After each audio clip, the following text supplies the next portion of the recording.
Okay, I think we're going to go ahead and get started. Good morning again, everyone. We're so pleased to have you join us for today's Cargo Development Program announcement. I'm Shelley Cameron, CEO of the City of Philadelphia's Division of Aviation. And again, we are so excited to be able to share some news with you today about cargo development. I want to note up front that we will be monitoring the chat. And if you have questions that pop into your head during any of the presentations, please take a minute and type those questions into the chat. We will have an opportunity at the end of the program to be able to address them. And again, I would encourage you to put them in the chat as soon as they occur to you. We want to really get to what's on your mind as we go through these presentations. So a lot of exciting things have been happening at PHL. And today is the first time that we are going to talk publicly in detail about our cargo development program. We are also going to share some major milestones that we have been able to achieve in the past couple of months. We are lucky to have several speakers with us today. Two members of my team, Jim Tyrell, our Chief Revenue Officer, and Stephanie Weir, our Director of Air Service and Cargo Development, will be addressing you. And we are very fortunate to have a guest speaker, Stephen Pullmans, the previous director of the Brussels Cargo Program. The Brussels Cargo Program is an excellent case study for PHL. They experienced some of the very same challenges that we have ahead of us, and they were able to overcome them to ultimately create an incredibly successful program. I think you'll really enjoy hearing from Stephen today. And welcome, Stephen, and thank you for joining us. So the airport wrote its last master plan more than a decade ago.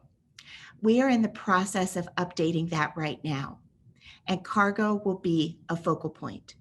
We are expanding our vision and want to make sure that it is front and center, along with passenger services, of course, to make sure that we are able to plan for the best airport possible in Philadelphia.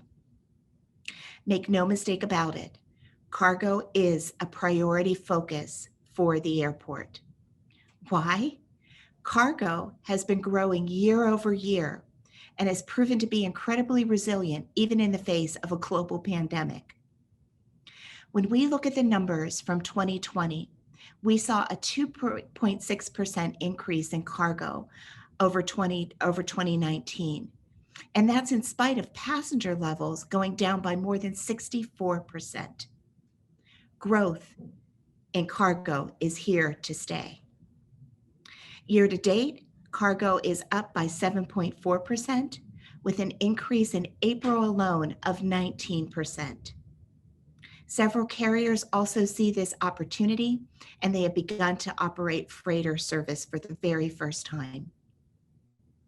Again, you've heard me say this word before. I'm going to say it again. This is a huge opportunity for this region.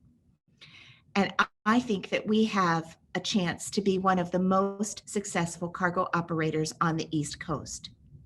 We're going to be able to do this by focusing on our three sweet spots: speed, efficiency, and quality. Speed, efficiency, and quality. You're going to hear more about that in a minute, but I can't overemphasize the advantages that we have at PHL already enough. Our goals are ambitious, and they will take years to complete. But at the end of this program, the economic impact is massive. And it can also establish us, Philadelphia, as an intermodal logistics center and have huge benefit for years to come, decades to come for the region. So what's our vision? Very simple. It's very simple. In the short term, we are going to make the best use possible of existing facilities. And we're going to work on cementing relationships with stakeholders so that we can maximize existing potential today. Second, and long term, we're going to continue to develop that strategy that is going to allow us to develop into the future. Ultimately, that's going to increase the economic impact to the region and give huge benefits to everyone in this region: businesses, people who buy things on the internet. Everybody will have benefits. I hope that you can see why we're excited just in these brief comments about our cargo program. I think you're going to be even more excited once you hear from the team. Thank you again for taking time out of your very busy schedules to join us today. And it is now my opportunity to turn it over to the next speaker, our Chief Revenue Officer at Philadelphia International Airport, Mr. Jim Tyrell. Jim? Thank you, Shelley. It is now my pleasure to give you a little bit of background with respect to what the airport has been doing in order to prepare for this opportunity. So several years ago, Philadelphia was focused on a major airfield expansion. And as part of that, the airport acquired a 135-acre parcel immediately to the west and adjacent to its cargo area. Several changes within the airport industry and at Philadelphia led to a deferral of that airfield expansion. And now that 135-acre parcel is going to serve as the star of our cargo development program. So back in 2017, we always knew we were in a strong, really strong cargo market, but we didn't know exactly how strong. We knew we had a UPS hub here and we had the American Airlines transatlantic hub. So what we did was we commissioned a study. And lo and behold, that study revealed some pretty significant numbers to us, right? It determined that the catchment area around Philadelphia International, which makes up or composes about just about 6 states, a 400-mile geographic area, is responsible for generating $53 billion of air cargo annually. That astounded us. We knew we were in a significant area, but $53 billion a year. The study also revealed something else that surprised us. The airport was only capturing 9% of that $53 billion a year and leaking over 60% of it, going right by the front door of Philadelphia International to the north of us to both Newark and JFK. Some to the south, but again, primarily most of the air cargo being generated in our catchment area drove within 400 feet of the front door of Philadelphia International Airport, up the I-95 expressway to the 2 airports in the north. Why was that happening? Well, we didn't have facilities. Philadelphia International only had about 400,000 square feet of warehouse space. And that's compared to 4 million square feet in the airport to the north. So what we realized very quickly was that we had to improve our facilities in order to satisfy the needs of the cargo community, right? So one of the things that we were very focused on is creating efficiency at our airport. We need to keep our region's businesses competitive. One of the things that we are very much focused on is a win-win situation for the companies who produce this air cargo in our area. If we can save them time and expense in getting their products to market, we can make them much more successful. And that is one of the goals of our cargo program.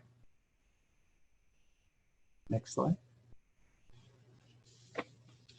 So one of the first things that we did when we realized the massive opportunity that was facing us, we took concrete steps to build out our cargo program. We created a new cargo team. As Shelley said, you'll be hearing from Stephanie Ware, the Director of Air Service and Cargo Development, very soon to go through the opportunity. We hired Stephanie in February of last year, a month before the pandemic hit, and it was a great, great hire for us. We also hired a Director of Strategic Partnerships who is going to lead our marketing and branding effort around our cargo program. We also hired a PE who is going to oversee all of the construction specifically related to our cargo development program. So as you can see, Philadelphia has taken the steps to really lay the groundwork for a successful cargo program. The next thing we did was a perception study. We really needed to know what the steps were that Philadelphia had to take in order to really get this cargo program where it needed to be. We knew we had a great location. We knew that we were situated on, in a megalopolis, a huge economic, successful area. We had a high number of shippers and receivers in this area. We also knew we had another tremendous advantage. Philadelphia has great access. As I said before, the majority of air cargo being shipped to and from this region goes right by Philadelphia International Airport's front door. We are literally located right on I-95. Access to and from this airport is better than any airport I've been in, which presents us a great opportunity and advantage. What was the general perception of the airport to our stakeholders? That was important to us. And we really appreciate that the stakeholders were very open and honest with us. They told us what we needed to do in order to get Philadelphia on the radar of all of these shippers and receivers. And we listened. We listened, and it became apparent that we had a whole lot of work to do in order to create the kind of cargo program that would make Philadelphia the best cargo airport on the East Coast. And we started working in that direction. Next slide. So one of the things you're going to hear from our next speaker, Stephen Pullmans, who, by the way, started what we think is one of the greatest cargo programs in the world, Brussels International, is what we needed to do to determine to create these best practices in order to follow in the footsteps of what Stephen did in Brussels. And we noticed very quickly that there are a lot of similarities between some of the challenges that faced Brussels years ago when Stephen started this program that Philadelphia is facing today. So as we did our homework, it became clear that those airports who are successful in developing world-class cargo programs did some of the same things, right? We had to implement technology. We had to create a digital platform that would enable our shippers and receivers and stakeholders to be as efficient as possible. And you're going to hear more about what we did to accomplish that task. One of the things we really wanted to do was develop an air cargo market that specifically supported key industries in the area, right? Pharma, electronics, food, produce, hazardous goods. We needed to develop state-of-the-art facilities. One of the things that plagues U.S. cargo programs today is the aging infrastructure and the aging facilities that you see all around these cargo operations. We are fortunate enough to be in a situation where we can now take a greenfield site and develop these state-of-the-art facilities specifically designed to handle the kind of commodities that are being shipped today, especially in this region. E-commerce, cold chain capabilities, live animals. Never knew how many live animals were being shipped from this region. It's amazing. Perishables.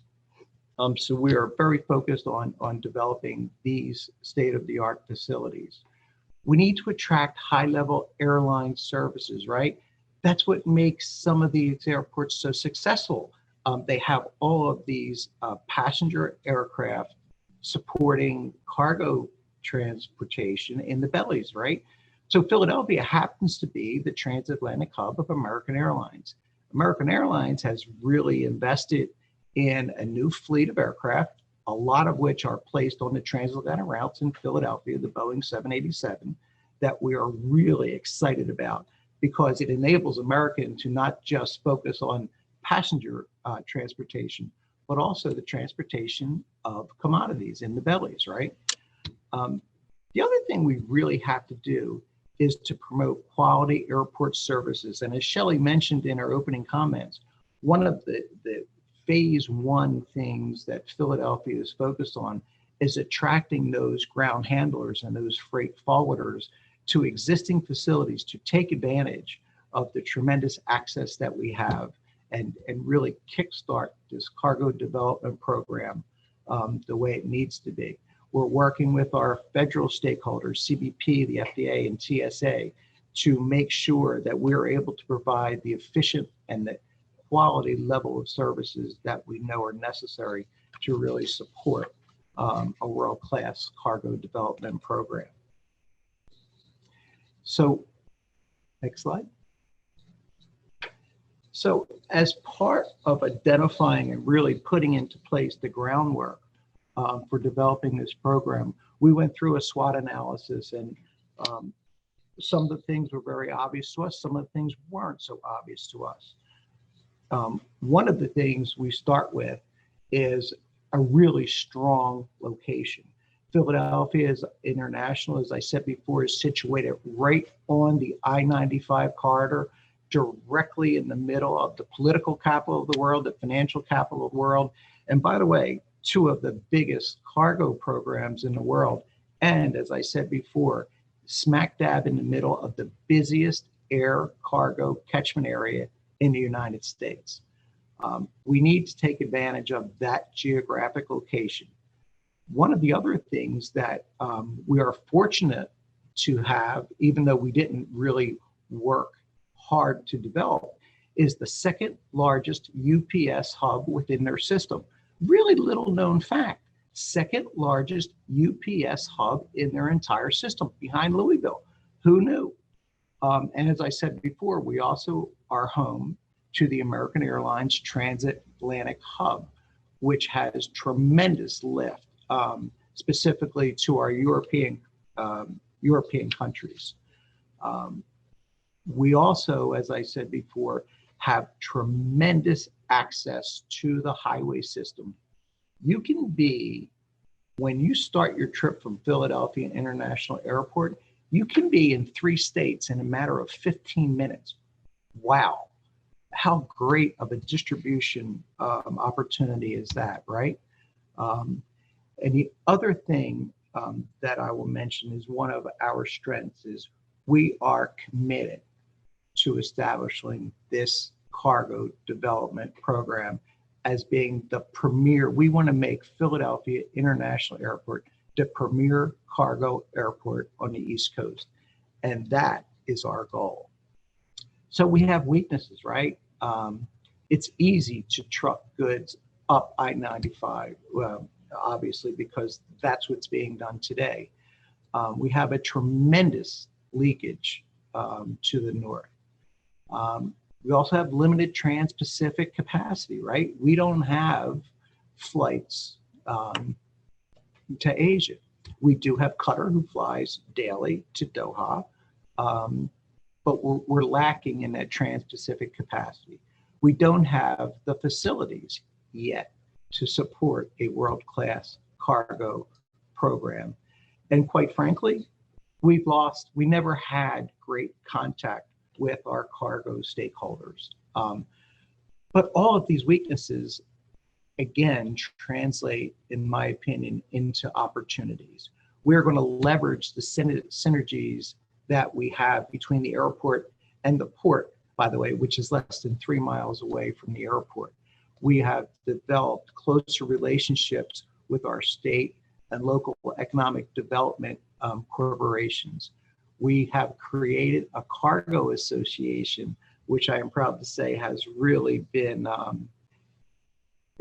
greatly accepted by our stakeholders.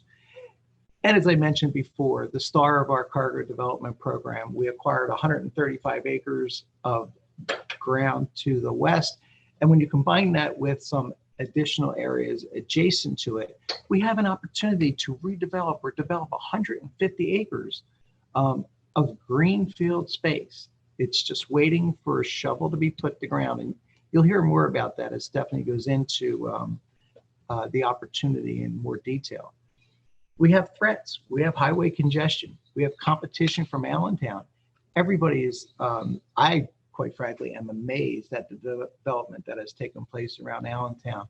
And they have done a tremendous job in marketing and branding that opportunity. We need to restore our belly capacity, right? Travel to Europe has disappeared. We have to restart and re-engage and replenish all of that belly capacity to Europe. We need to get our forwarders more attracted in Philadelphia, right? We need to make sure that we have the policies and relationships with other airports to support our program, and we need access to capital to create these opportunities. So with that, it has been my pleasure to talk to you about what has happened or what is going on at Philadelphia to really lay the groundwork for this cargo development opportunity. And it is absolutely my pleasure to introduce the gentleman who really is responsible for developing the Brussels cargo program into that world-class cargo program that it has today. He is the chairman of TIACA, which I am also proud to say Philadelphia is now a member. So with that, I'll introduce Stephen Pullmans to talk to you about the program that he established in Brussels. Stephen, take it away. Thank you very much, Jim, and also thank you very much, Shelley and Stephanie, for having me and giving me the honor and the opportunity to speak to the air cargo community about a story that I'm pretty proud of, and that's what we did indeed in Brussels in the past 10 years. Maybe quickly to introduce myself. Today, I'm working for Nalian as Chief Customer Officer. It's a digital company. I'm speaking as chairman of the board of TIACA, which I am now almost 2 years, and hopefully can continue a bit longer. But I will be speaking about my last 10 years when I was Director Cargo and Logistics of Brussels Airport. And for everybody knowing a little bit of cargo, this slide is probably going to be the most confusing one. Who am I and who I'm talking about? The rest of the story will hopefully be more transparent and easy to understand for everybody. The story I've heard so far is very recognizable. And what I've heard, so it's really good to see how you guys are in the thinking process and the developing progress, and I really think you're on the right path. And it's just so good to see another airport playing the card of cargo, seeing the benefit of cargo, and seeing the opportunity of cargo for the airport and its community. So that is really great to see. Maybe also one disclaimer. Anything I say or nothing I say can be used automatically against Philadelphia Airport Authority, because every story is unique. I think it's really important that I hope the story of Brussels will inspire you and you will learn from it. But I think it's very important that you also write your own story based on your local environment, and that it's not just a copy-paste story. So if in 6 months somebody is using my words against Philadelphia Airport, I will bring you a visit and explain to you the story again if necessary. I could start in saying, but I didn't want to be too braggy, and I could say for me the story is from zero to hero, because in 2010 Brussels Airport Cargo was literally completely dead. We lost so much, and we managed in 10 years, which is long but also short, really to turn things around. And like always, often the opportunity comes when you are really like in the midst of a crisis. And for Brussels, that crisis was very simple. What was the starting point? Bru Cargo, the dedicated cargo area of the airport, was created in 1980. It was a greenfield area of almost 150 acres. So a bit larger than the new development you have available on top of your existing one. So I think, again, a nice similarity. And we had a very good growth from 1980 up to 2005, let's say. Why? Because we had Sabina home carrier growing, we had DHL, you have UPS, cargo in general was growing very well. not much the airport needed to do than sit back, relax, and benefit from the international growth air cargo was doing and seeing it happening. But then it started. In 2001, we had 9/11, of course, having a big impact on aviation and air cargo, but especially in Brussels, it had a big impact on our home carrier, Sabina, that went bankrupt. And basically, since then, we don't have a home carrier anymore because Brussels Airlines, although it is a nice airline, you can't compare with the size of Sabina. In 2005, DHL decided to move the European hub that was Brussels to Leipzig after East and West Germany coming together. And that had a big impact, of course, because at that moment, Brussels was also the second biggest DHL hub in the world. Then we had 2009, the financial crisis. Again, all over the world, you saw a big drop in volumes. There was only one airport that did not manage to have double-digit growth in 2010 after the financial crisis, and it was Brussels. We basically had no growth and no recovery after the financial crisis. And I think probably the worst, between 2005 and 2010, the airport management, and now I can say it a bit easier now I left the airport, they looked at it and they had no idea what to do. They had no strategy. They had no idea how to solve the problem, or not even why Brussels, the airport, was not able to recuperate or to grow again like all the other airports were doing. So the crisis was big enough for the airport to really start changing. Because if you look at the results, in between 2005 to 2010, we lost 50% of our volumes. We had 800,000 tons in 2005, and we dropped to 400,000 metric tons. And even worse, in our Brucargo or dedicated cargo area, we were losing tenants. We were seeing local forwarders leaving, emptying buildings, and we were not able to rent them out to new participants. And even worse, you start feeling like that negative spiral you're in. You see an airline dropping out and a forwarder losing, and because of that, another airline moving. So we were really going down. And of course, there are always some external factors you have to take in mind, which you cannot avoid. You were talking about some strong airports in your neighborhood. I know the feeling. We are like in the middle of Amsterdam, Frankfurt, and Paris. Luckily, there is a small sea between Belgium and the UK, so London is a bit more complicated to get there, but it's all on a 2-hour, 3-hour driving time. So a lot of leakage that we were suffering. But besides these big major hubs, we were also seeing a lot of competition from dedicated cargo hubs coming up as of early 2000 and being big already in 2010. Airports like Liège, Luxembourg, Cologne, Maastricht, also attacking the full freighter operations we had at the airport.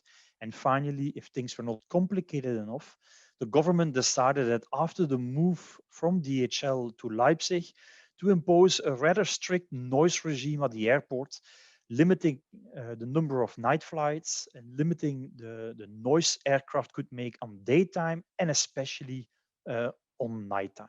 So in 2010, at the end of 2010, we were faced in a situation, strong drop in volumes, no significant home carrier, loss of frequencies in belly widebody and full freighter, loss in tenants, forwarders at the area.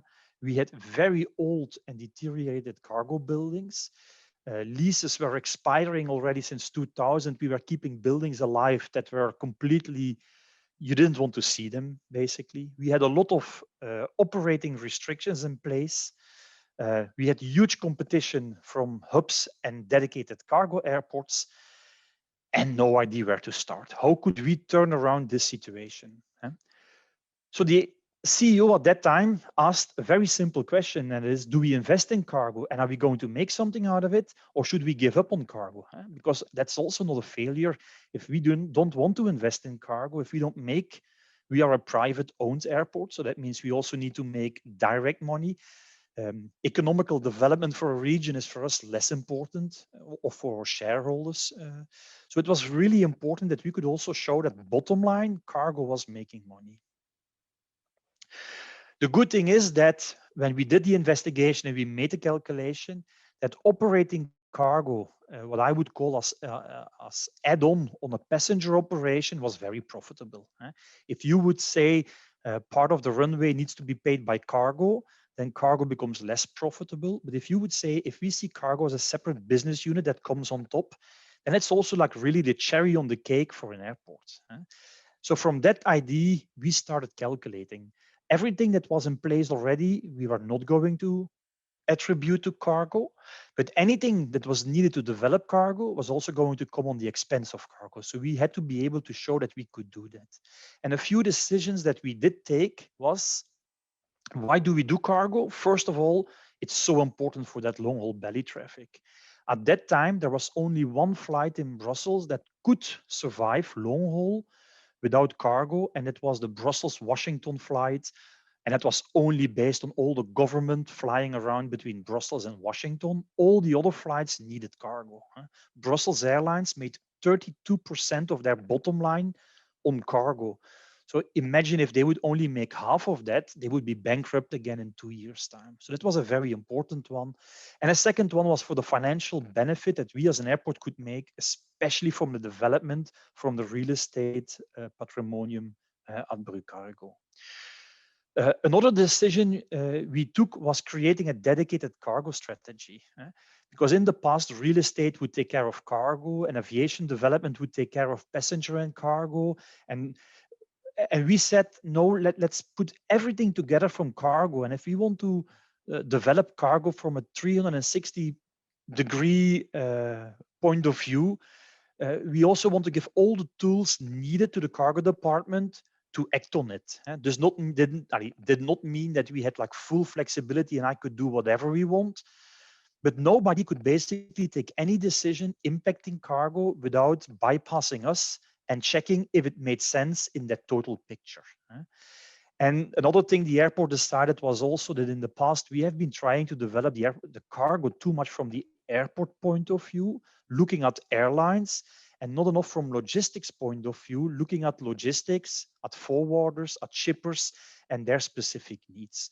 So at that time, we also decided to hire some people who were not originating from the airport, but from the logistics side, and put them in a dedicated cargo team. One advice I give to everybody, and I think that is something you guys are doing really well, don't wait too long to act and to do something. Brussels really was in the midst of a crisis, and they had lost vulnerable time. The crisis was big enough to, again, to create enough leverage to really act drastically. But they could have done this 5 or 8 years ago if they really had looked at cargo already in a better way, and they would have avoided a lot of problems if they would have done it earlier. So it's good to see that not everybody does it the same. Another thing that was really important, and I do want to highlight, and is really important, it's the logistical world that is also changing all the time, and that you need to keep in mind when you develop your strategy. You are not living on an island. Everything that happens around you is something that you should take in mind. And one of them is that typical growth that also benefited Brussels between 1980 and it's by accident, but you see it has always been growing from 1960 in this graph to 2010, very strong. This is the reason why basically every airport has been growing. But since 2010, for cargo, that growth is gone. So just sitting back and relaxing and thinking that organic growth will make it happen is not correct. You will have to fight for your market share, something that Brussels didn't do, forgot to do, and for which they also suffered before 2010. So where is the growth before 2010, after 2010? We have new players entering the market. Since the 90s, but especially as of 2000, we have the 4 big integrators really taking a lot of growth in the air cargo market. But very important, they have more or less their own ecosystem. They have different needs, different expectations than the very fragmented traditional air cargo industry. So that is something we should take in mind. And we have to be ready for the next ones, because we now see Alibaba and Amazon coming on the market. And they are even making it difficult for the 4 integrators who have been shaking up the traditional air cargo industry. Basically, the traditional air cargo industry is still struggling to compete with the integrators. And these integrators are now being attacked by the Amazons and Alibaba of this world. And there are a lot of new ones coming up, SF Express, Hongyang Group. So the story is not over yet. So keeping an eye on what is happening, having that flexibility when developing a strategy for an airport is very important, because if you build a new facility, if you develop your cargo area, this is not for 5 years, this is for 20 years, 30 years. So building that flexibility in is very important. There's also a lot of consolidation going on. What we see on the cargo market is that forwarders and shippers are taking more control. In the 80s, in the 90s, it were airlines developing cargo at an airport. Today, it's the forwarders. Forwarders have a global network. They are consolidating. They are growing even bigger. So they are a very, very important player, stakeholder in our business, and much more important than 20 or 30 years ago. I always say it, but very respectful. Not every airline likes it, but today a lot of airlines are becoming truck drivers in the air, taking care of point A to B capacity. But if you look at the control in a normal situation, COVID has changed that a little bit. It's forwarders playing an important role. Something that is also a problem for air cargo is the lack of leadership, industry leadership. On the passenger side, IATA is playing a very important role coordinating a lot of things. In cargo, they try to, but in cargo, air cargo is only a very small part of the logistical chain. A lot is happening on the ground, and you have so many other organizations from the express operators, from the airports, from IATA, regional, global ones, trucking companies, all of them defending or representing their own members. And by accident, I think the only thing that brings them together is that everybody has some blue in their logo, but that's the only thing that brings everything together. So nobody is like really trying to manage the whole supply chain. And that lack of leadership is having an impact, and also a reason why we are not making the necessary innovation and improvement as an industry. Let it be very clear, that is something that we as TIACA have written in our mission, representing everybody in the industry. That's the role we want to play. And that's also the only advertisement I will make for TIACA in this presentation. So Brussels Airport, we had a new start as of 2011. Crisis was big enough. First thing we did was creating a very strong mission. What do we want to do as an airport in regards to cargo?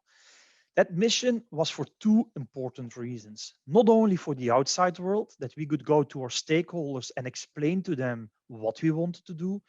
Probably it was even more important for the airport community internally. A lot of my colleagues at the airport had no idea what cargo did, why we did cargo, what was the importance of cargo, and why we as an airport were investing in cargo.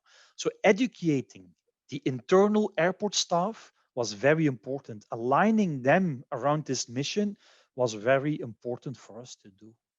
After the mission, we also developed a very strong vision. Where do we want to be? Where do we want to go to?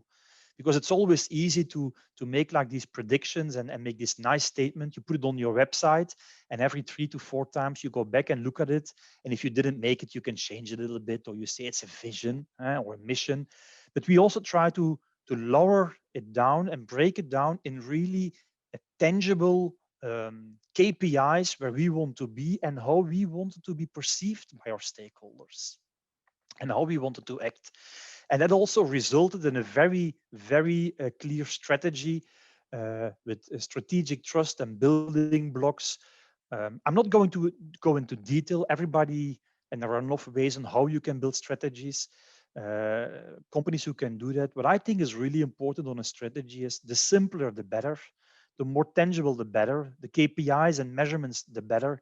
I never liked strategies with 250 pages written by all these high-level consultancy agencies. What you need is like a handbook that is going to help you to develop your plan. And that was what we tried to do. I'm a big fan of strategy, by the way. I really think that without strategy, execution is aimless. You start jumping from left to right, you jump on an opportunity, you have to go back. Having that strategy is really helping everybody to walk in the same direction. But that being said, execution is as important. If a strategy is not executed correctly, then it stays on paper. Nobody will benefit from it. So finding the balance between strategy and execution, about doing that talk, but also walking the talk afterwards, I think is very, very important. So some of the things we did, the more important things we did, because we did more than this, but I think these were the highlights. First one was define the role of the airport. In the past, we were the enemy. And I heard it by many of my stakeholders. When we saw the airport approaching our door, we would switch off the lights and hide, because the only thing they would come is or complain or send us another invoice. But we never saw the airport as a partner helping us to develop the business. So we wanted to redefine what is our role and how can people look at us. For Brussels, we said, from an exclusive real estate provider, we want to go to a facilitator of the air cargo process. We are not going to do the cargo process. That's up to the airlines, the handlers, the forwarders. But I want to be that facilitator to make it happen.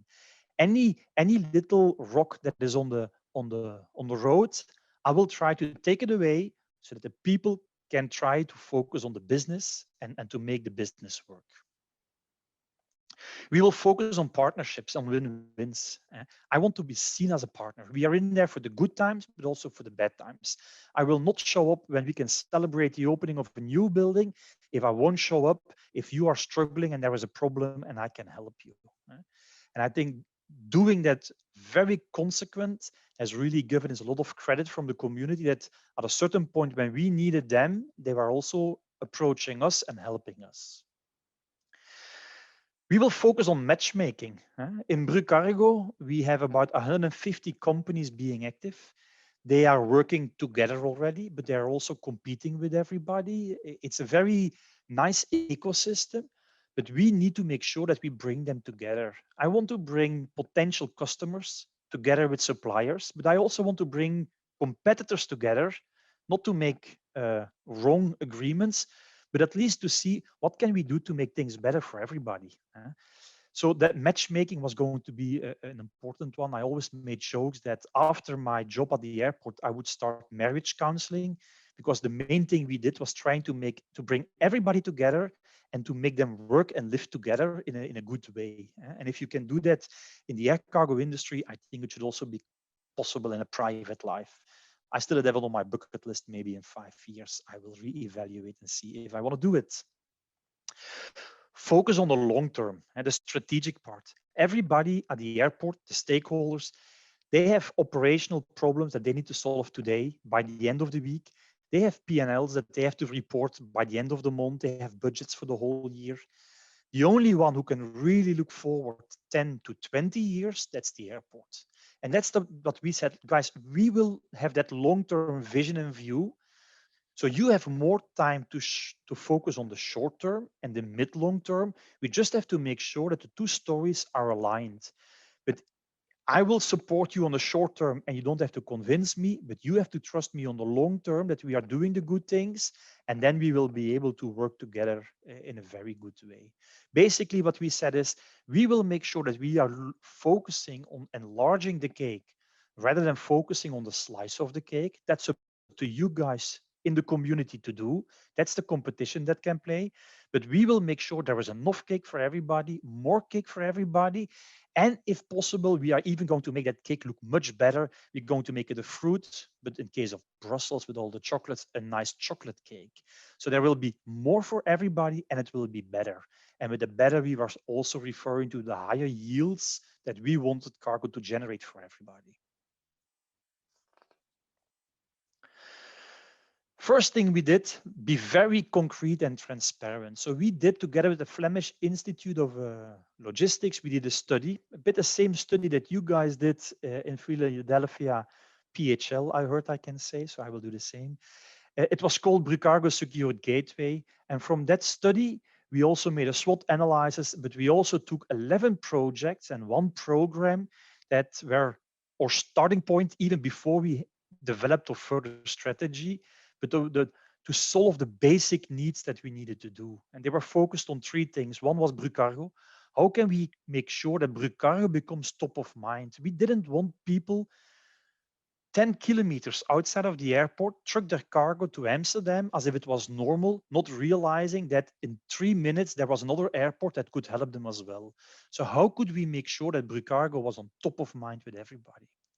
How could we make sure that we had a secured area that was really modern looking again, safe and offering an environment that you need for high value air cargo?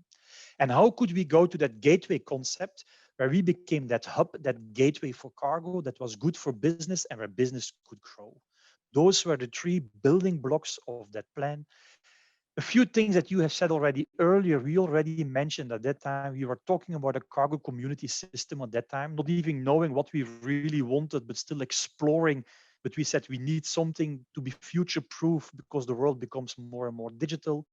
And we were also talking on the bottom line, the point 11, on a Brucargo community management or community organization to bring all the stakeholders together. To be sure that you are top of mind, we also said we wanted to have a USP. At that time, when you talk about air cargo and you would say Amsterdam, everybody would say flowers. And if you would say flowers, everybody would say Amsterdam. So we didn't want to copy them, but I said, I want to have something similar. I want to have something that if people talk about Brussels, automatically something will pop up and that we have like this unique USP in the world where we can make a difference. And for us, we said it's going to be pharmaceuticals for several reasons. Belgium is big in pharmaceuticals. We did a big study on pharmaceuticals, realizing that there was a lot of growth coming up. We also saw that at that time in 2010, 2011, still a lot could have been done to improve handling for pharmaceuticals. Today, everybody is building warehouses, having processes, the CIV, but at that time, it was not the case.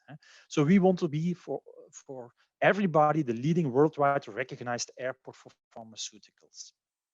Few things that we did, we started talking to the shippers. We created the Brucargo Pharma Forum, and 3 times a year, we were sitting together with the shippers, asking them, what do you want from us? What do you need from us? What do we need to do to make sure that you start using Brussels more often? One of the things that we learned from that was a standardized auditing system. So in Brussels, we developed a standardized auditing system for the quality of pharmaceutical handlings. And when we finished it, we sat together with IATA, and that program that we developed is today the CIV Pharma program of IATA. So that program was not developed by IATA, but it was developed by the pharma shippers in Belgium to set the standards. And that's also why I'm a big fan of the program, because it was not developed by IATA, but by the shippers themselves.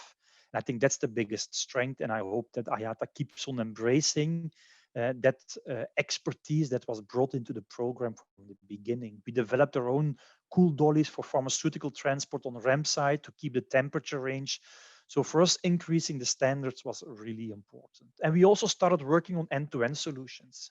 If you want to be leading worldwide, you cannot focus on your airport only. So we took the initiative together with Miami and Singapore to create an organization, pharma.io, where we were sitting together with other airports saying, the only way pharmaceutical will grow in aviation if from start to end, there will be a good way of transporting it. And we will do our part to spread that story worldwide and not keep it only at our airport, because nobody will benefit from that in the end. And I'm pretty happy, I think, that we managed to become that USP. But I think it's very important that you find something similar. The second thing we did was bring structure in the collaboration. Alone you go faster, together you go further. I think that's the reason why we said we want to have a cargo community. And we created Air Cargo Belgium, because for several reasons, having a strong community helps. Today we have more than 150 members. We have 8 working groups. We have 8 dedicated staff working for that organization. 2 are more senior, 6 are very junior, and they come from the schools we collaborate with. About 30 kilometers from the airport, there is a higher school in economics and logistics, and they were only teaching maritime logistics. Together with them, we developed a curriculum on air cargo. And from that school, we take every year 2 to 3 students. We have them in Air Cargo Belgium, like for 2 years, and then they show up at one of the companies in the airport. That's also part of the mission we set on how we can having that long-term focus and even generating future work stuff. But they also represent the community. I'll be very fair. My CEO at the first time I mentioned this idea was not a big fan. He called it like it's almost like organizing a union at your own community, because if they turn against you, then you really have a problem.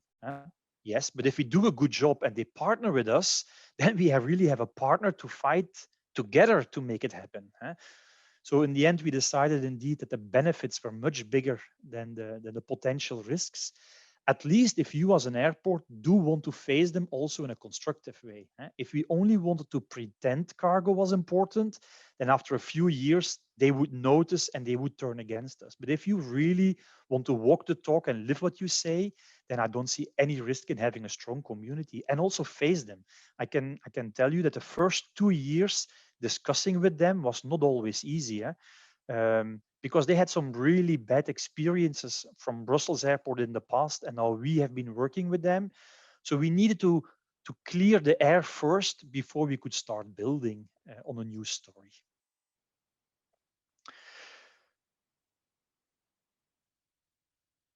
Another thing we did was digital collaboration together physically. That's one thing, but how can we also start working together digitally?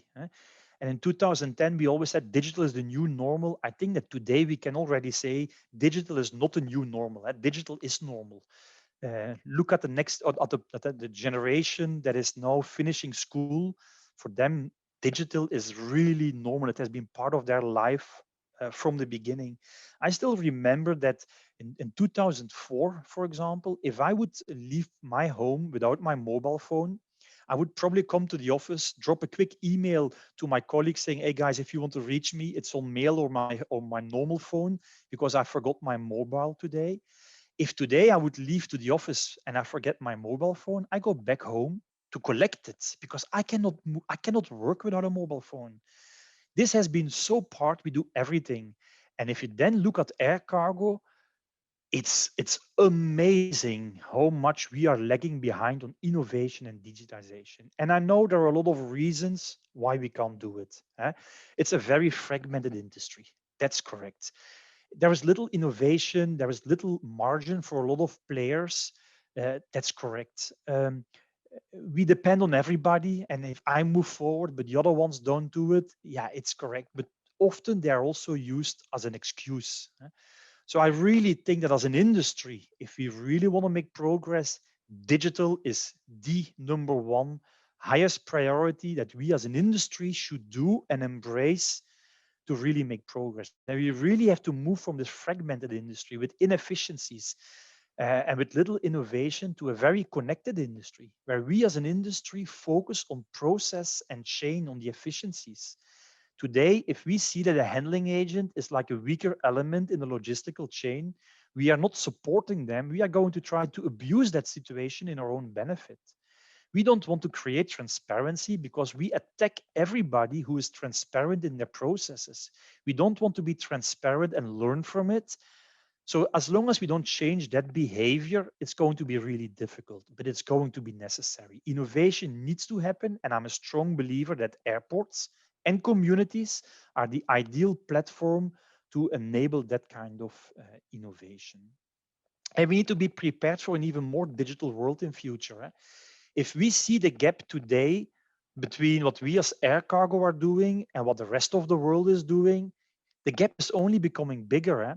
It's like standing on a perron of a train station and you see the train slowly moving. You can still jump on that train, but that train is going faster day by day. And at a certain point, it will not only go really fast and it will be difficult to jump on it, at a certain point, it will also have left the station, and then you will not be able to close that gap anymore. That is going to be the situation if we are not going to do. And everybody who doesn't believe it, that's the same what happened to the taxi drivers when somebody who was called Uber developed an application saying, "Hey guys, I have an application that makes life for you taxi drivers more efficient in dealing with your customers." And the taxi industry said, "No, we don't need that. Nobody can replace us." That's what's going to happen if we believe that this cannot happen to us. Another thing we did is translate everything we were doing in a simple model. Before 2010, developing the airport was try to find airlines that are willing to fly to the airport, and then our job stops as an airport. Suddenly, Steven comes on board and he starts talking about digital, dealing with customs, that real estate was something that needed to report to him rather than to the airport. We try to develop a model saying, okay, guys, you asked us to support long haul Pax Belly and to create value, money for our airport. This is the model that we are doing and why we are doing things. Why? Again, to make it understandable for everybody in the airport, why this was so important, and also how these building blocks were bringing everything together. And in the end, you could show the results on why we were doing this. It's called Air Cargo for Dummies, I always told to my colleagues, and that never made me popular in the beginning of a meeting, but I got everybody's attention, and that was for me the most important thing. Another thing we did was creating a dedicated P&L cargo. Not that we did this on a monthly basis, but we did it on a quarterly basis for two main reasons. Create ownership, because it brought all the elements together, but also to make better decisions. Based on this P&L, we could see on any decision what was the impact. We could also very well see what was the contribution of cargo for the airport, how was it evolving. So I think that this is again creating was for me very important, creating a tool to get everybody aligned from finance to real estate, but also within my team. I could show to my aviation development guys, I could keep them motivating because they could also see that cargo, real estate was financially much more important, but that a new airline was also creating additional revenue on the real estate, and that was also his job. So you create that united feeling that you are fighting, battling this together, and that was great as a team what we could do. We started with a very ambitious real estate development plan, and the cargo area was really old. We had plenty of buildings, but basically, if we started looking at them, they were just not even safe to operate anymore. So we had to demolish them. But there is no demand. And my CEO was saying, the moment you have demand, I will start building. And my customers were saying, if you have a building, you can call me, because I'm not going to sign something with you that is only going to be ready in 4 years, because I have a contract now. That contract expires in 3 years. There was like this mismatch.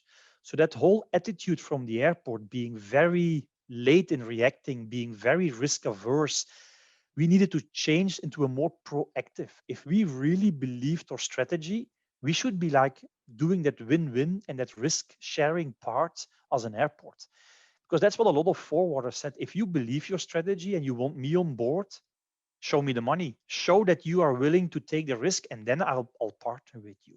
So we developed a very ambitious real estate plan that took quite some time. So only as of 2015, 5 years after we started executing that.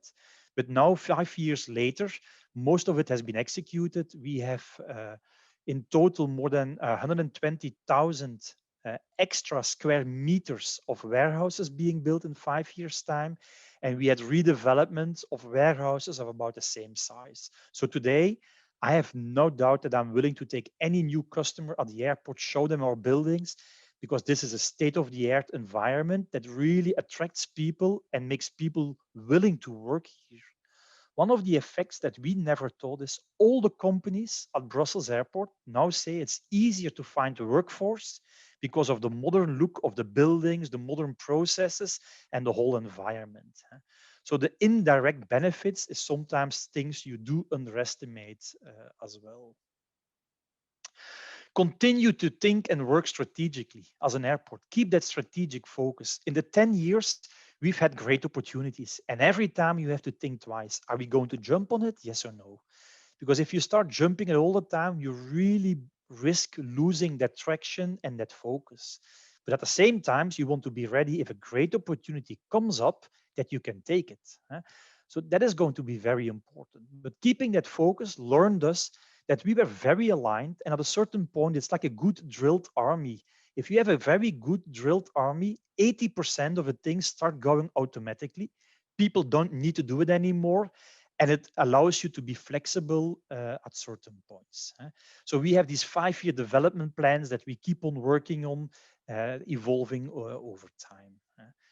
And then quickly, did it work? Because the proof of the pudding is in the eating. We have been growing our networks and frequencies. We have been growing our tenants and our real estate again. And what was very important, 3 years after we started, even before we had the new buildings, on our yearly customer survey we did, on a rating of 5, we jumped from 2.2 as a rating to 4.2. So we had a huge success perception with our stakeholders.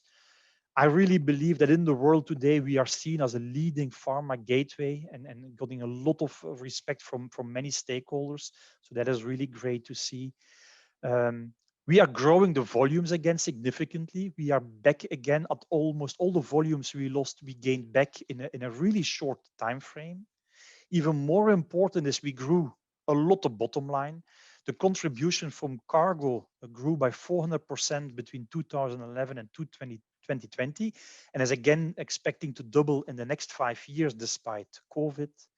We got a lot of international recognition with a lot of awards, and we are really proud of it because it helped us also getting that image in the world that people knew that we were doing something on cargo.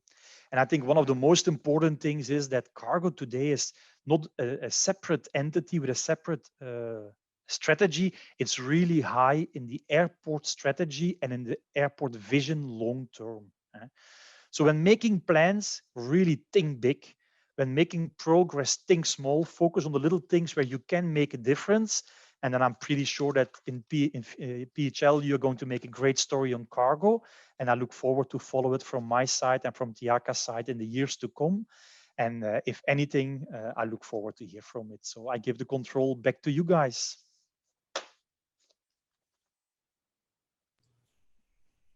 So thank you so much, Stephen. That was just inspiring.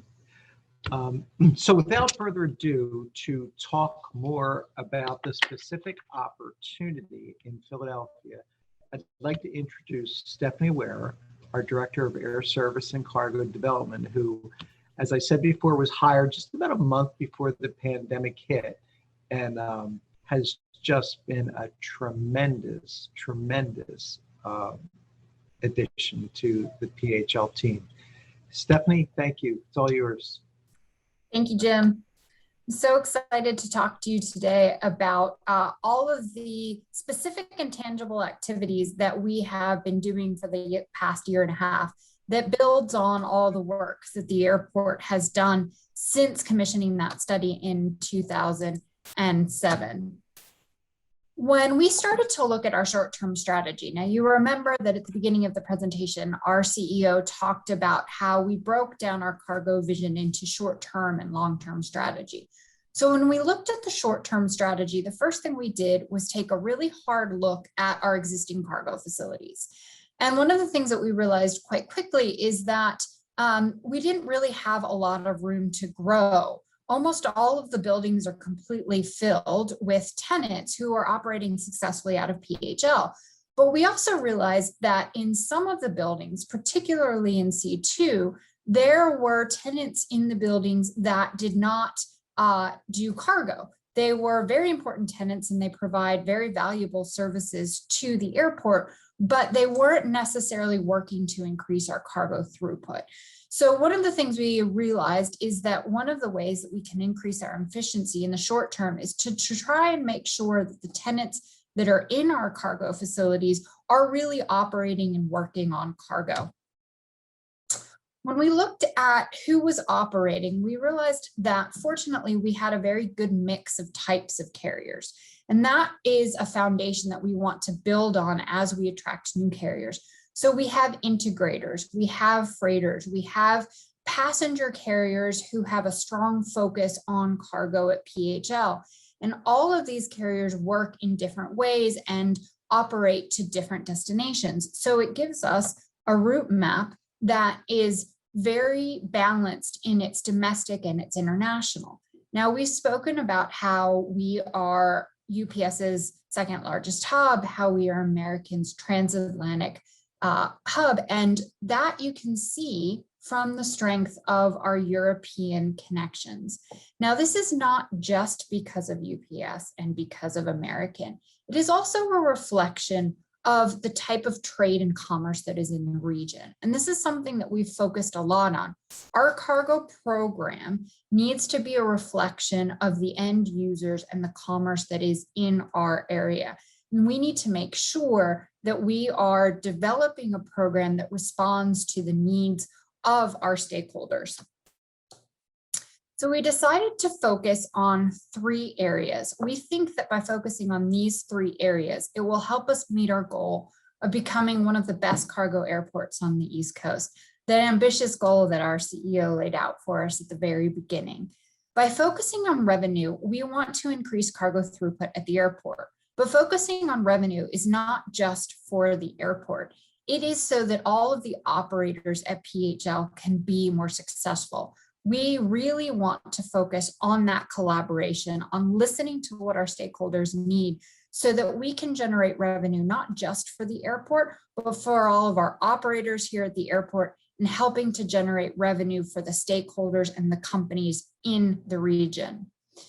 When you think of cargo in the United States, a lot of people don't necessarily think about PHL. We want to change that. And we want to change that by making sure that Philadelphia is top of mind in the decision-making process as the airport of choice for speed, efficiency, and quality. You keep hearing those words over and over again, but that is what is going to make us different. That is what is going to make all of our users competitive here when they operate out of PHL. And you'll see that reflected in a lot of our branding that we're going to be doing moving forward. And stakeholders, our relationships. You've heard that word a lot throughout this presentation. Our entire strategy is based on the importance of stakeholders. We know we can't do this alone, and we don't want to do it alone. We want to make sure that this program is successful and that together we facilitate the economic development of the region. An airport has the responsibility, but also the great ability to be a driver of the economic development of a region and bring people together. And we take that responsibility really seriously. And you will see that a lot of time has been spent on this stakeholder relationship building in the last 1.5 years. So 2020 was sort of the foundation of putting into practice this strategy and really spending a lot of time on that stakeholder management. Jim mentioned earlier about our PAC, our Philadelphia Air Cargo Council. We're very proud of this forum that we have created so that all of our cargo operators at the airport have the ability to talk to us about their needs. We can listen to them. We can brainstorm together. We can share our strategy and receive input from them. They are ultimately the end users. And we are convinced at PHL that by listening and working together with our stakeholders, we will ultimately build a much more successful program for the long term. So while 2020 was all about that foundation, in 2021, we want to move forward with very specific activities and put into place things that we know will help increase our cargo program for the next several years. So when we talk about generating revenue in 2021, we really want to focus on optimizing the use of C2. Again, it's that building that I named at the beginning that we know that we can get a better use out of if we make sure that all of the tenants in that building are cargo operators. And we also know that we can use digitalization to help optimize all of the existing facilities that we have in our cargo city. When we talk about enhancing the reputation, we want to move forward with a cargo communications and marketing plan, make sure that our cargo program has its own identity and start to talk about our program in a much more visible way. Today is a great example of one of the steps that we are taking to make sure that the community knows about everything we're doing in our cargo program. And as we continue to work on our relationships, we've spent a lot of time with our PAC, and now we want to work and create these industry-specific working groups. This will be a way for us to contact the private sector and listen to them and see how we can bring everybody together to ultimately drive more cargo to the region. As we work on those industry-specific working groups, we are going to start with pharmaceuticals. Much like Brussels, this is a pharma-rich area, and everything we do as we start to build out this program, again, we're making sure that it responds to the needs of commerce and the industry in the region. So by starting with pharmaceuticals, which we've named this working group Philly Pharma, we know that we can bring together all of the users for the airport and help them start to generate synergies amongst themselves. We'll also be working again with our integrators to increase e-commerce. We'll be working with perishables. The port is one of the larger ports dealing in perishables, and there's a lot of synergies as we work to be an intermodal region for logistics. We've talked a lot about what we're going to do, but now it's time to talk and give you some really great news. We have some big announcements today of things that have happened over the last couple of months. The first thing we want to announce is a new partnership with AFCO. AFCO is going to be taking over the management of C2, and they're going to help with the redevelopment of that building. We are very excited about this because A, they are wonderful partners, and we think that they will be very successful in their endeavors in C2 and beyond, but also because this is one of the bedrocks of the short-term strategy. By making sure that we fully utilize C2, we will be able to increase our cargo throughput in the short term. C2 has four wide body parking spaces that we want to make sure we are using to drive more cargo to the airport. So we're really excited to see what AFCO is going to do moving forward with this building, and we welcome them to the PHL cargo team. Another great piece of good news that builds on working to increase the efficiency of our existing cargo facilities is a few days ago, PHL announced a public RFP to implement one of the first air cargo community systems in the United States. Now, without going into a lot of detail, this is a digital platform that allows all of the logistics chain to communicate, and it allows the airport to help work with all of the stakeholders to process cargo faster. So this is a very good, tangible, specific way that we can help our stakeholders and our operators be more successful by operating more efficiently out of PHL. This is a system that's been used widely throughout Europe and throughout Asia. It has not been implemented in too many airports in the United States. So we will be one of the first, and that will help in our goal of being a premier cargo airport on the East Coast. You in the perception study and in a lot of our phone calls in the pack all said that we needed to be more visible with our cargo endeavors. You asked and we listened.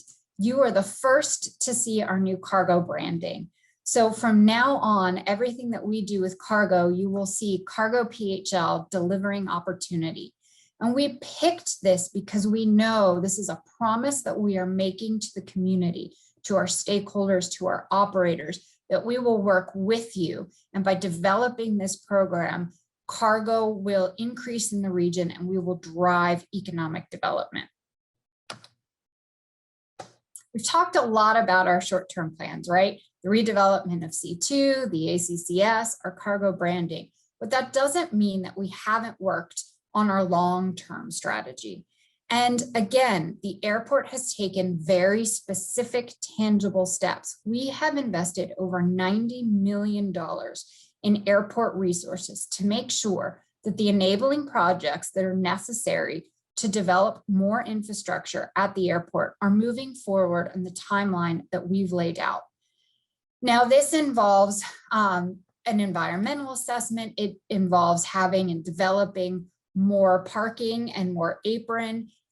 We have to actually relocate a road, and we've done a lot of wetlands mitigation.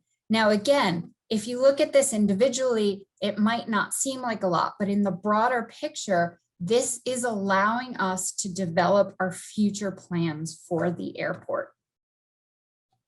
And those future plans are pretty big and they're very ambitious.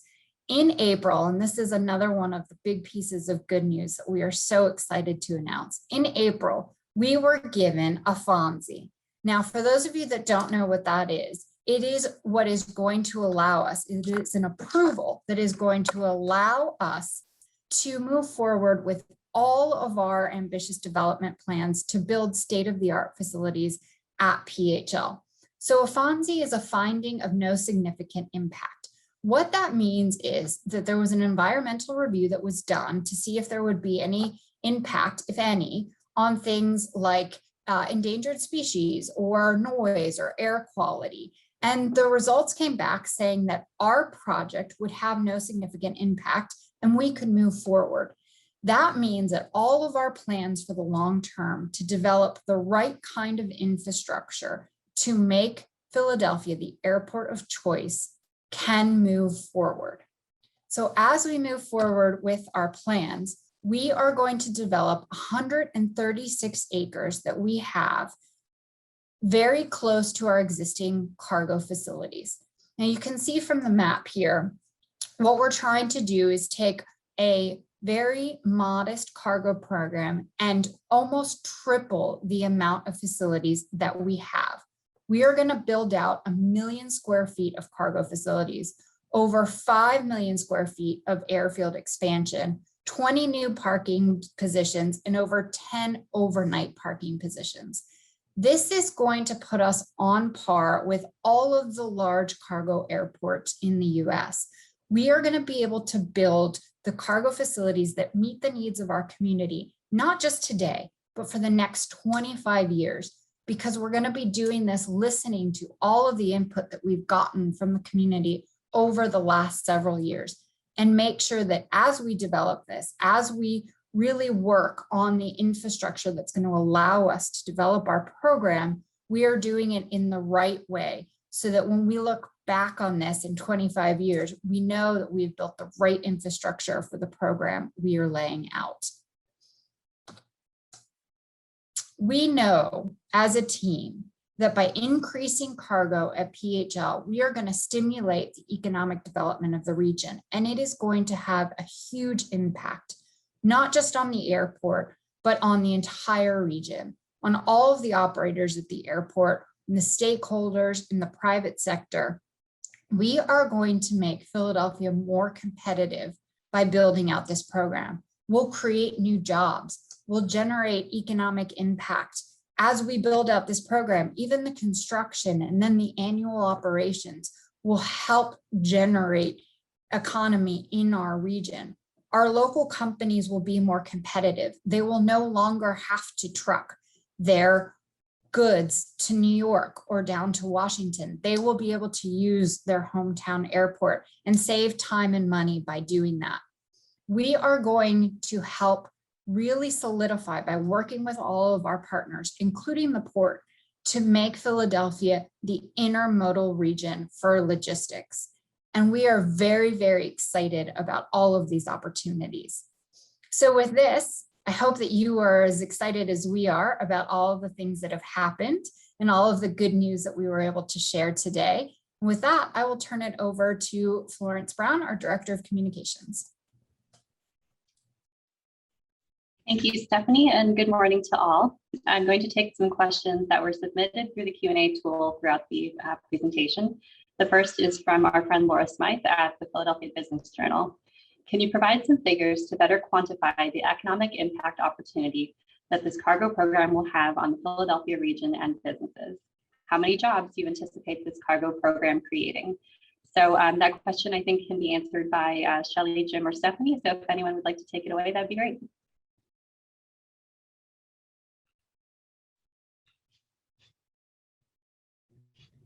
Go ahead, Jim or Stephanie. Stephanie?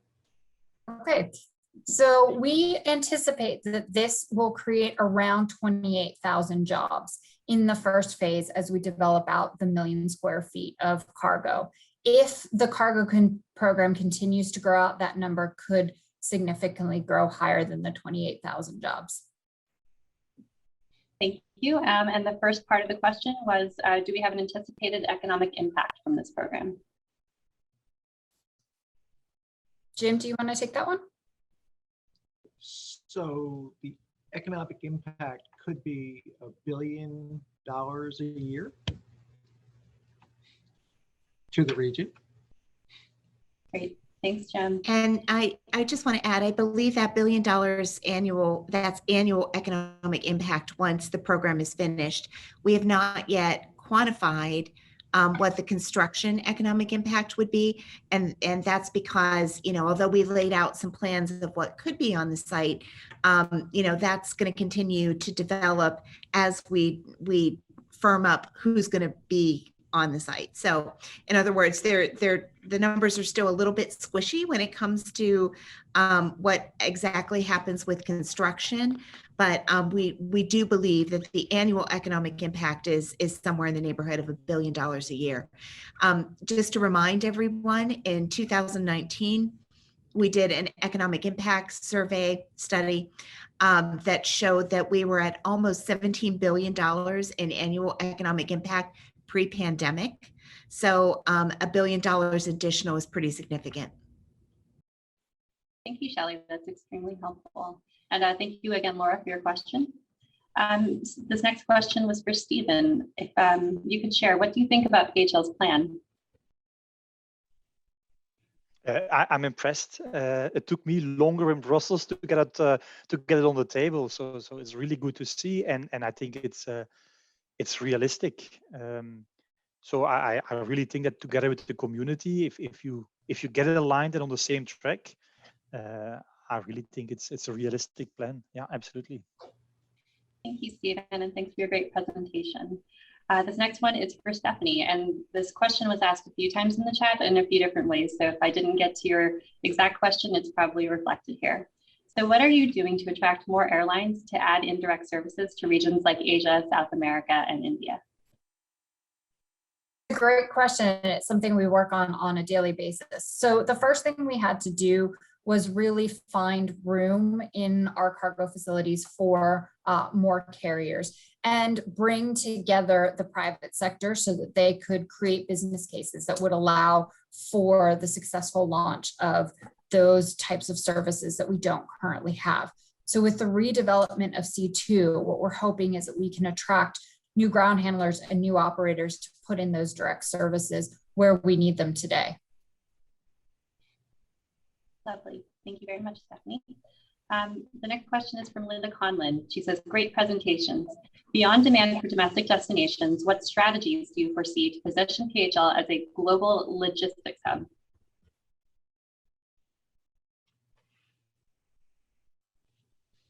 We are working on several things for that. So one of the things that we need to do is obviously build out our international connectivity. Again, our strength is Europe, but we need, as our stakeholders and the private sector and the industries have asked for, we need connections to other regions in the world, like Asia and like South America. So that is one of our priorities, is working with carriers to help build out the business cases to bring in those types of services.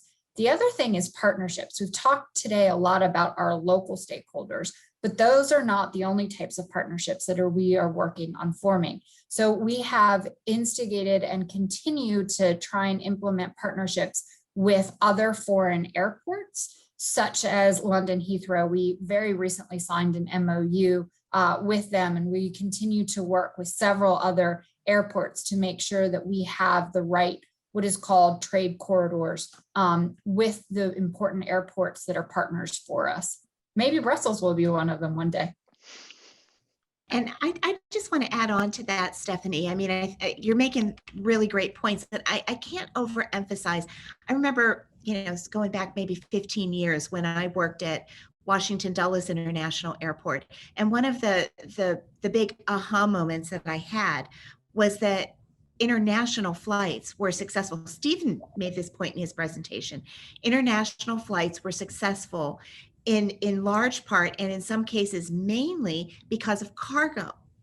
And so it's that added opportunity. It's not just the tickets sold, but it's the belly cargo possibilities of those flights.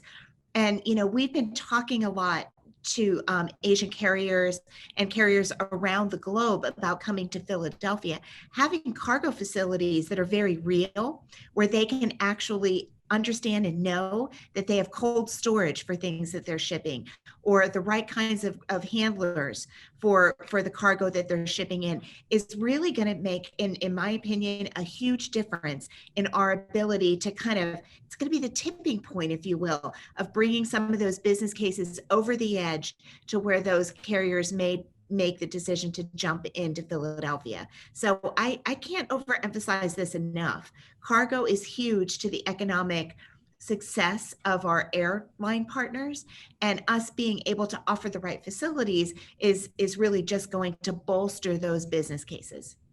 I mean, the other thing, Shelley, you raise a good point, and to Stephen's point, where I think you mentioned 35% of the revenue generated in Brussels Airport for your hometown carrier was from belly cargo.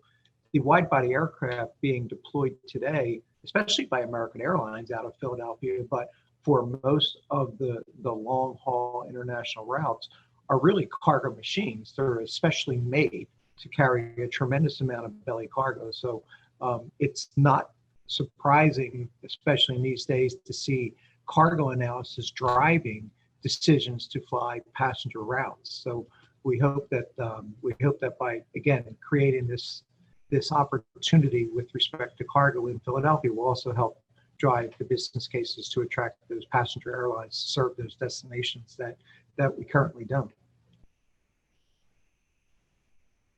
Great point. Thank you both. Thank you all three of you, actually. So we have had a series of questions, and I'm just going to try to quickly summarize them regarding job opportunities as well as contracting opportunities for this development. And as Shelley covered, we are going to be seeing this project grow over the years. So for immediate opportunities, I just wanted to kind of raise these two links, and then we're going to take one more question. So these two links are answering both questions. The first is, where can I find out about contracting opportunities? And you can find that at phlcontracts.phila.gov. So phlcontracts.phila.gov. And then there's phljobportal.org, and that's for jobs at the airport. So either of those links should work for you. We were going to put them in the reminder at the end of this presentation, but the timing worked out that we can bring them up now. And final question, I think this is going to be for Shelley, is how do these projects get funded? So when we talk about how much construction needs to happen, how this property needs to be developed, how do we pay for that? So really good question, really good question. And I think this is part of the beauty of this program is there are multiple organizations and stakeholders who will have a piece of it. So as Stephanie said during her presentation, we, the airport, have already invested about $90 million in enabling projects. So part of it will be airport responsibility.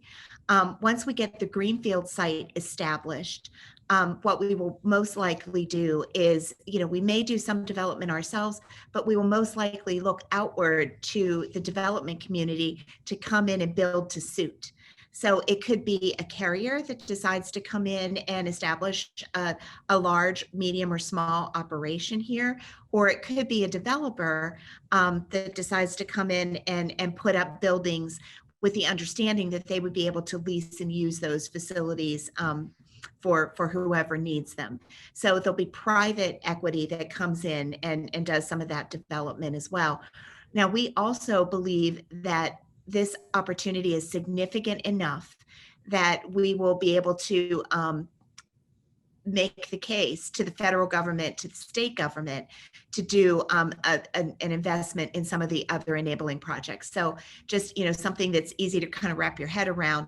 Yes, we're moving the road and we're doing wetlands mitigation, but we still need to extend taxiways over to the site to connect the airfield, the runways to the site. That is something that we are hopeful in working with the FAA and the state to get some grant money to be able to do those projects. And one other point, Flo, and I know we're running over time, but one other point, when Stephen talked about Brussels, I want to make sure it's real clear to folks. Brussels Airport was operated on a for-profit basis. There's a for-profit company that does it. We are part of the city of Philadelphia. our operating guidelines are to break even. And so if we have additional operating revenue in the form of landed weights and et cetera, what that's going to do is that's going to just ultimately bring down the costs for everybody who operates here, which means it's a benefit for carriers that don't do any cargo at all. Because it's just overall going to increase the activity and the growth of the airport. So, what we make, we invest right back in the operation at Philadelphia. And I think that's important for the community to know that again, this is break even, and we will be continuing to invest in the airport and in the surrounding communities. Thank you for taking the time to explain that, Shelley. It's definitely an important topic for our community to understand. So it looks like we've run out of time, but thank you for the lively discussion today. We'd like to thank our employees and our partners and Stephen for championing this exciting new program. And we invite you to follow our cargo program at phl.org/cargo. Media members are invited to join us at a media briefing beginning at a separate Zoom link in 10 minutes. For all else, please have a great day. Thank you.